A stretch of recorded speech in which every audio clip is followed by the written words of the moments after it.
그러면 요 회계 세무 업무 이 일의 장점이랑 단점 이런 것도 좀 궁금하거든요. 소개해 줄 수 있을까요? 일단 회계세무 업무의 장점이라고 하면 세금이 가장 이제 사람들한테 친숙하기도 하지만 이해하기는 어려운 부분인데 그 부분에 대해서 자세히 알게 된다는 게 가장 큰 장점인 것 같아요. 세금을 당연히 내야겠죠. 근데 내용은 알고 내야 되는 게 아닌가 싶어요. 그리고 일을 하면서도 지식을 많이 쌓을 수 있고요. 정말 재산이 많은 분들 같은 경우는 도움이 많이 될 것 같기도 하고요. 그럼 요런 거 배워서 나중에 뭐 개인 사업자라든지 법인을 차릴 뭐 꿈이 있을까요? 법인까지는 솔직히 좀 무리일 것 같고 나중에 개인 사업자로 뭐 이 분야는 아니더라도 뭐 개인 사업을 진행할 여지는 있지 않을까 싶어요. 여러 사람들, 개인 사업자들, 자영업자들 만날 수 있는 기회가 있다 보니까 간접적인 경험도 되겠네요. 그쵸. 굉장히 많은 경험을 하게 되죠. 막 반면교사로 삼을 수도 있을 것 같고 망하는 기업들 보면. 그래서 뭐 제가 담당하던 업체 중에서도 이제 폐업 신고를 진행하신 분도 있었고 이게 경영 악화로 인해서 폐업을 하시는 경우도 있었고 그 양도를 하시고 폐업을 하신 경우도 있었고요. 이 일을 하다 보면은 절세와 탈세에 대해서 줄타는 경우가 많기 때문에 간혹 재밌는 경험들을 많이 하면 좋은 것 같아요. 재밌는 경험 소개 좀 해주세요. 일단 이건 이제 탈세는 아니었는데 법인세를 처음 신고를 할 때 제가 산출을 했었던 경우에는 세금을 한 몇백 정도 이제 몇백이 아니죠. 몇천 정도 이제 납부를 하는 걸로 산출이 됐었었는데 회계사님들이 내용을 추가적으로 한번 검토를 해주시고 이것저것 반영을 하고 나니까 최종적으로 법인세를 환급을 받을 정도로 조정이 잘 되더라고요. 몇 천에서 몇백만 원을 환급을 받게 됐으니 그거에 대한 거는 조금 하면서 많이 놀랐었죠. 그러면 반대로 뭐 힘든 점, 일하면서 힘든 점, 단점 이런 건 뭐가 있을까요? 단점 같은 경우 아무래도 시즌에는 야근이 굉장히 많습니다. 그리고 이제 돈을 관리하다 보니까 납부하는 세금이 조금 많게 나오면 그 사업주들로부터 컴플레인 같은 거를 좀 많이 받아요. 이게 왜 이렇게 세금을 많이 납부하게 되는지. 네. 좀 뭐 그런 일들.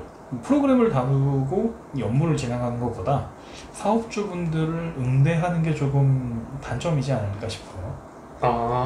추가적인 단점이 있다라고 하면은 간혹 업무에 대한 정체성 혼란이 좀 오기도 해요.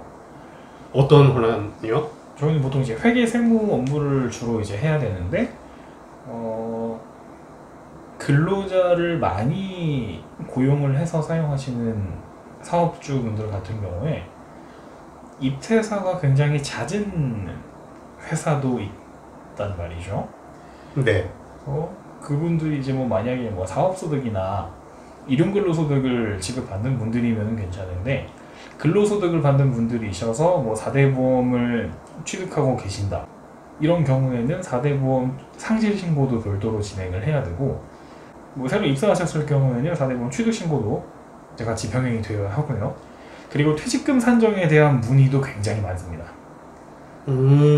이게 회계 세무 업무를 하는 건지 아니면 인사 업무를 하는 건지 가끔 이제 혼란이 올 때가 있기는 해요.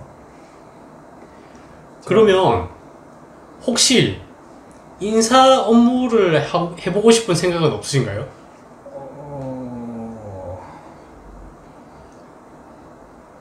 잘 알겠습니다. 네, 저는 잘 안 맞는 것 같아요. 그래서 인사 업무 쪽으로는 맞지 않는 것 같습니다.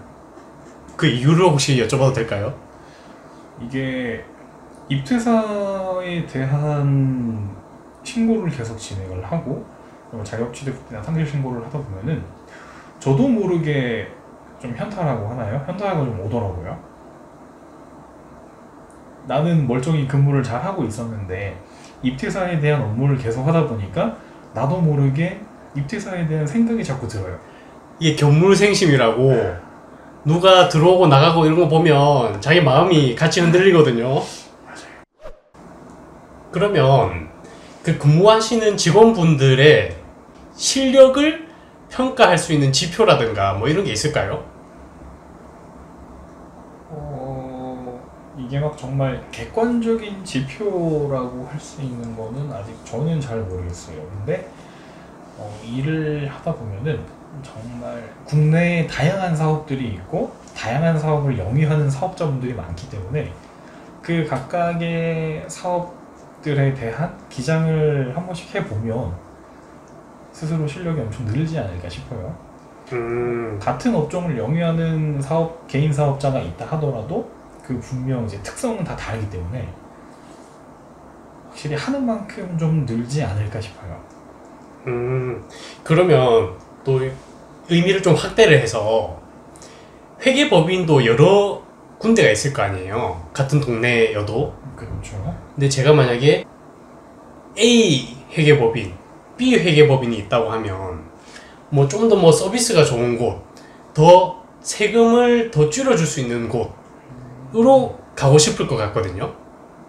근데 일하시는 입장에서 그런 실력 차이가 개인의 노력에 따라 충분히 많이 있을까요? 아니면 다 뭐 평준화돼 있을까요?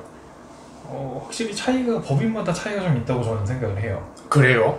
그래서 저희 같은 경우는 뭐 부가세, 원천세 같은 경우는 이제 워낙 자주 진행을 하다 보니까 좀 금방 익힐 수 있었던 부분이었던 것 같은데, 특히나 이제 법인세나 종합소득세 신고를 하기에 앞서서 한 2달 전부터 내부적으로 이제 스터디를 또 해요.